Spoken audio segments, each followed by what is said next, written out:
While classic Italian cars have always held my heart, the deep growl and aggressive stance of American muscle is an undeniable allure. And Chevy has always been at the top of my favorites list with cars such as the Nova, the Bel Air, and of course, the Corvette.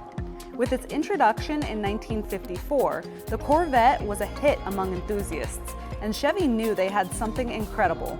So with time, the model changed drastically, evolving with the times.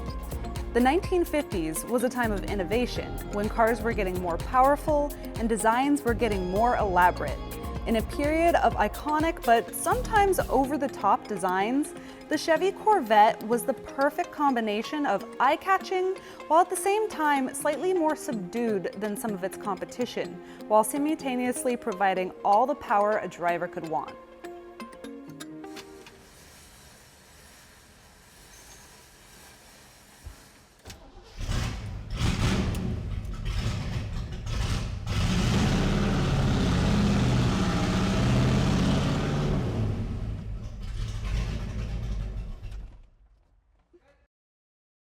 The differences between the 1958 and 59 Corvettes are almost completely cosmetic differences. So this car is a 59, and one of the ways you can tell it apart from a 58, the biggest kind of immediate visual difference is the hood. The hood on the 58 has a bunch of slats in it, or louvers in it, and while some people do like it, it does give it a very busy appearance.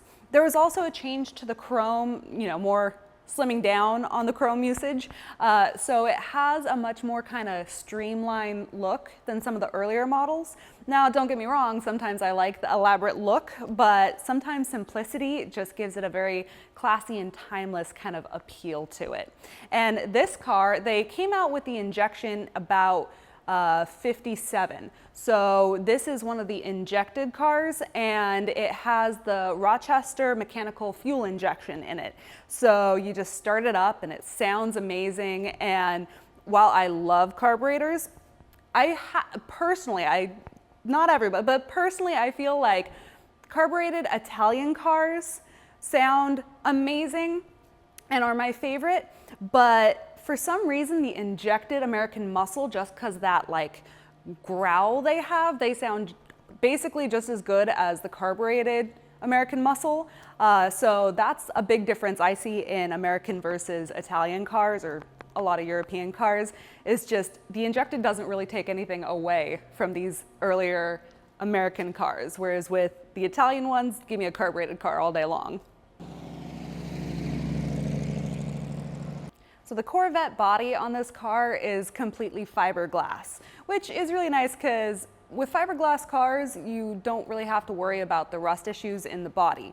Now, you do have to worry about rust issues in the chassis and things like that, but if you put a car in the air and you look under it, say you're buying a car like this, and you put it up in the air and inspect underneath, usually you can spot any visible rust on the underside, so it's a lot easier to detect. Whereas body rust, people can hide with, bad Bondo work and some paint, and if it's fresh and hasn't had a chance to bubble up, then you're not going to know about that hidden problem until you start having some serious issues with it. So a fiberglass body like this one is really nice to have, just because it kind of eliminates at least one worry when buying a car. Now, this Corvette does have some paint flaws, nothing major, but it has a little bit of spiderweb cracking just to show its age and patina.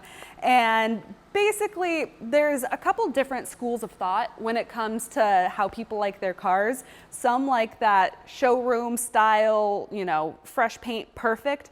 But then if you drive it anywhere, you're so worried about a stray rock hitting your car or parking it somewhere and somebody parking close to you and door dinging it or something like that, where obviously with a car like this, you don't want somebody to door ding it or a rock to chip it or anything, because it is in good condition. But because it does have a couple little cosmetic flaws and nothing major, no big dents or anything, but those couple little flaws make it more enjoyable to drive, because you're not so hyper focused on what if something goes wrong.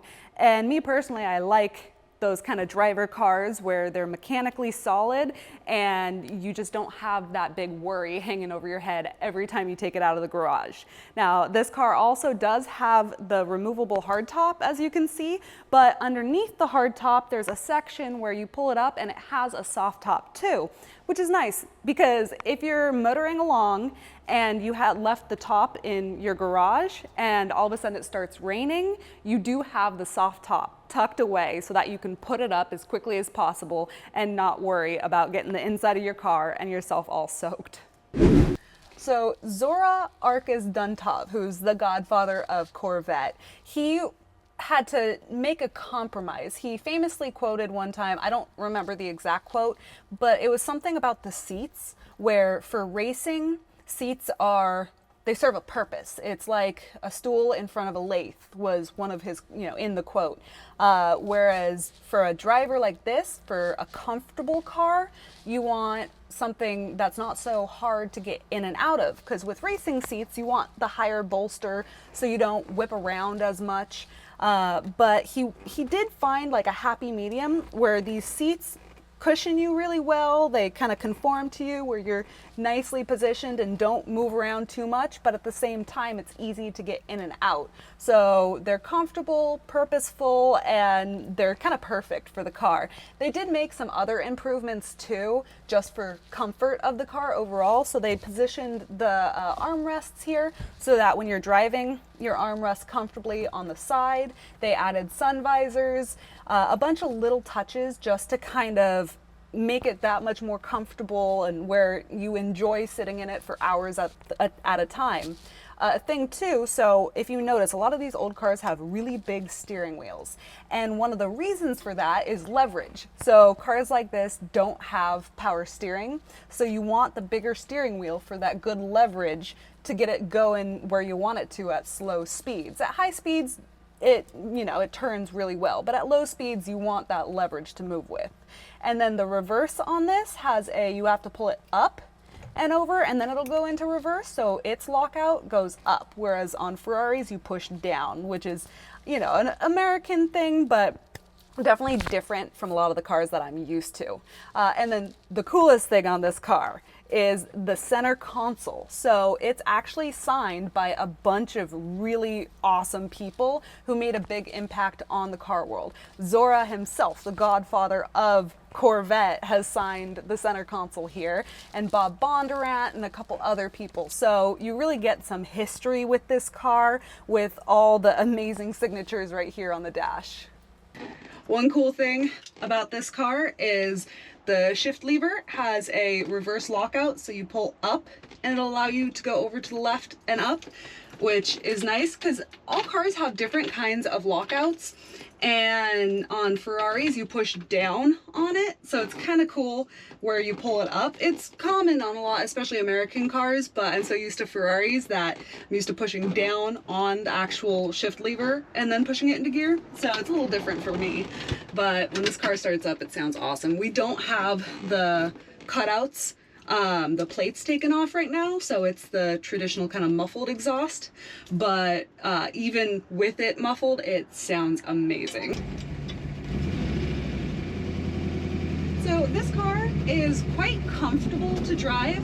One of the big improvements that they made on the 59 Corvettes was the seats. So there was a big debate on Corvettes should first go and function well, and the second was they should be comfortable. They even said in their brochures something along the lines of the perfect mix of power and luxury, but the seats are definitely very comfortable in this car. I really do like them, and that's one of the big changes they made for this year model.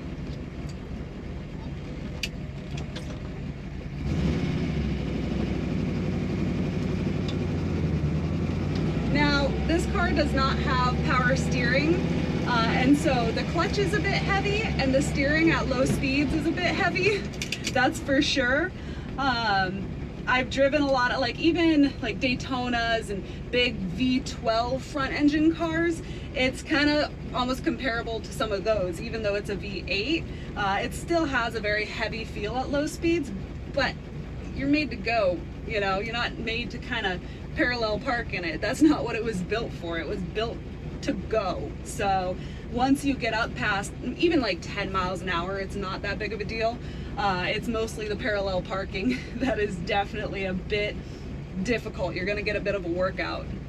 Another thing I really appreciate about American cars is they're so much more reliable than the Italian cars. I mean, don't get me wrong, I love my Ferraris, but it's so nice that every time I've gotten in this car, it starts, it runs, it gives me no issues, it shifts really smooth, has a 4-speed, and it has a very smooth shift. Cars like Dinos and stuff like that, they will definitely fight you a bit when the synchros go out a little, and they just want to be warmed up, and they're touchy, you know, they're Italian cars, they got a mind of their own. But this car definitely wants to work with you a bit more. It's a bit more forgiving, I guess.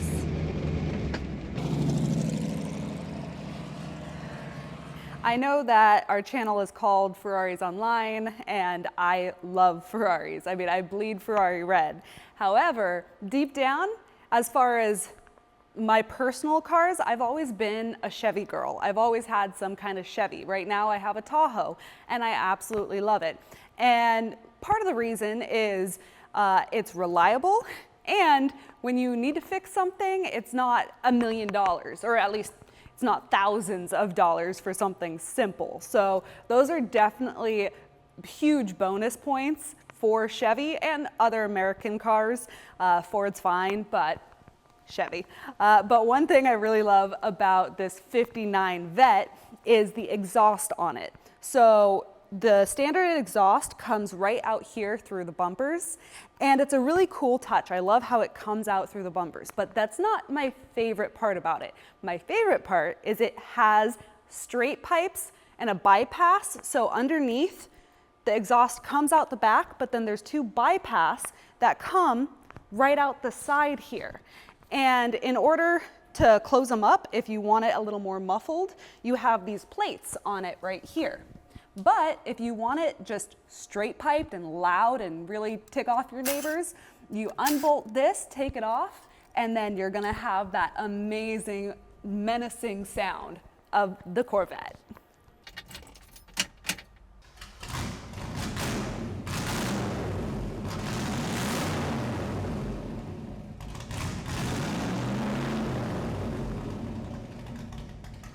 So as a car gal, I love all kinds of cars, not just Ferraris or just American. I love all kinds of cars.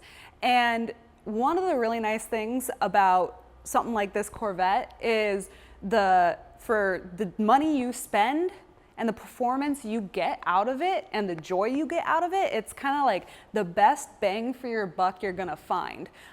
There's other cars that are a lot more expensive and you can have a lot of fun, but you can have just as much fun, if not more, in this car than in some, you know, hundreds of thousands of dollar cars. And so bang for your buck, something like this is just an incredible option. And not just that, but when you're buying certain cars, or pretty much any car, you have to factor in not just the purchase price, but also the future maintenance costs. So even if it's perfect when you get it, you have to account for if something goes wrong, if something breaks, time, wear and tear.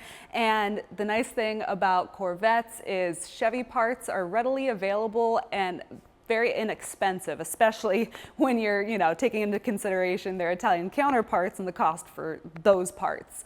So a car like this, I love like that kind of period styling, and I could imagine myself with the top off and the old funny little, you know, helmet, race helmet, and the goggles and the gloves, just going down a windy road and with a smile on my face and without breaking the bank doing it. So I truly love this car, and it's just a nice little change up from what we usually get, and I love it. So I hope you guys have enjoyed this video. If you did, please like, subscribe, and stay tuned because we got a lot more coming very soon.